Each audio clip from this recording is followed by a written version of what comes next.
So now we're going to go into the just charitable purposes, and we only have this slide. The first one, there were several slides, but this one we just wanted to run through the charitable purposes because it is a question.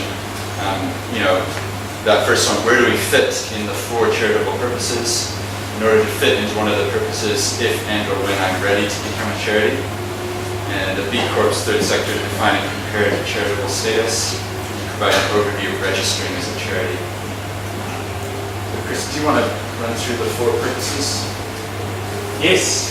Actually, I'm having a mind blank on one of the 4 purposes. Advancement of religion is one of them. And then you've got advancement of education. Belief, probably. Guys, can I interrupt you? I see you've got a microphone here. There's quite a lot of ambient noise coming from the kitchen, which is great because people are getting food. Are you able to use it? Yeah, that's because fine. some of us are probably not as good at hearing as other people. Let's see if it works. Does that work? It's fantastic. Thank you. Okay, I'll try not to move that around too much. Yes, so thank you, Ken. Advancement of religion, advancement of education, relief of poverty, and then there's a sort of a catch-all charitable purpose, which is other purposes beneficial to the community. And you might think, well, that catches a lot of different stuff, but actually there's quite a lot of case law over the years that really limits that 4th category. So they come from the 16th century, 1602, and from English statutory law. But surprisingly, those 4 categories of purpose have carried on, not just in New Zealand, but in many different countries around the world, and are still the defining purposes for charities. Under New Zealand, under the Charitable Trusts Act and under the Charities Act, there are potentially there is some scope for broadening of those categories, sneaking in some other things in there, but those are still the 3 main ones that you look to, and then the catch-all for other purposes beneficial to the community. And with the first 3, with advancement of religion, advancement of education, and relief of poverty, with those 3, if you are clearly within those categories, then the starting assumption is going to be that this is beneficial to the community, and so you don't have to demonstrate that as well. But with the 4th catch-all category, you have to actually be able to demonstrate how is this beneficial to the community.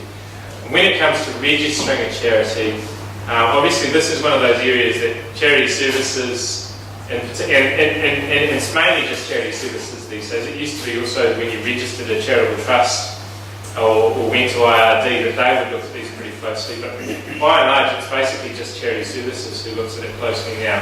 They will look really closely at both the written purposes and whatever your foundational document is or are, and then also what are you doing in practice, and does it match up with your written purposes? And if it doesn't fit into those 4 categories, you won't be able to get that charitable registration. Yeah, so the interesting thing is that they're actually going to the websites of the organizations and having a look and seeing what is it that they're actually doing. So it's important to remember that. And I think the key message here is if you have an idea or you're wanting one day potentially to register as a charity, then think through what your purposes are and phrase them and write them in a way that will satisfy the criteria. So sometimes people have great ideas and you think, well, of course that's charitable, but actually you need to spend time and look at the 4 criteria, or the 4 categories, and just make sure that you are fitting within one of them.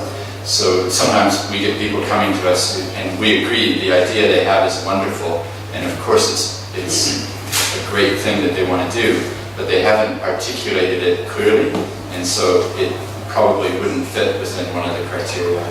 And then the second thing, we talked briefly about B Corps before, and the 3rd sector is that sort of this charitable area. So B Corps is like a status.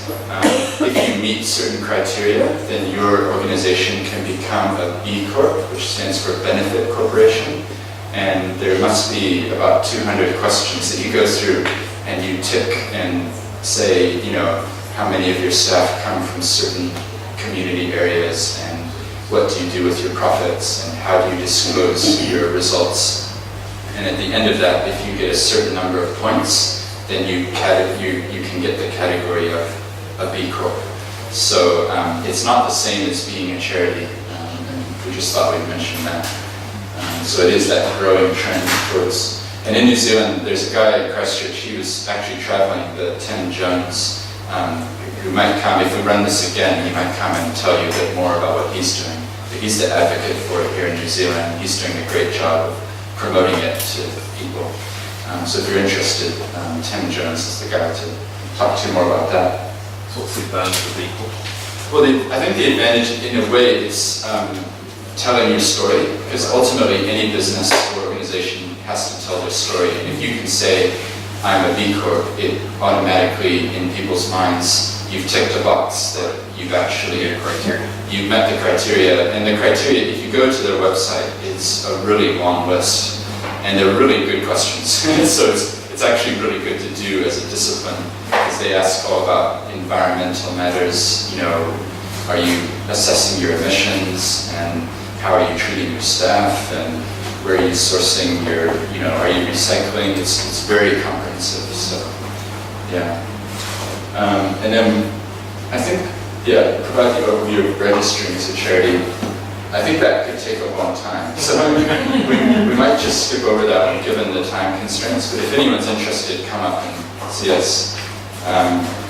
Because people, I think, if you've never registered, it gets quite confusing because there's several steps that you need to go through. So we get people coming to us all the time and not really knowing what the steps are. But I think given the time, why don't you come up afterwards and ask the question. I brought some articles as well that are from the website, and one of them is, how do I register as a charity? So that has all the steps.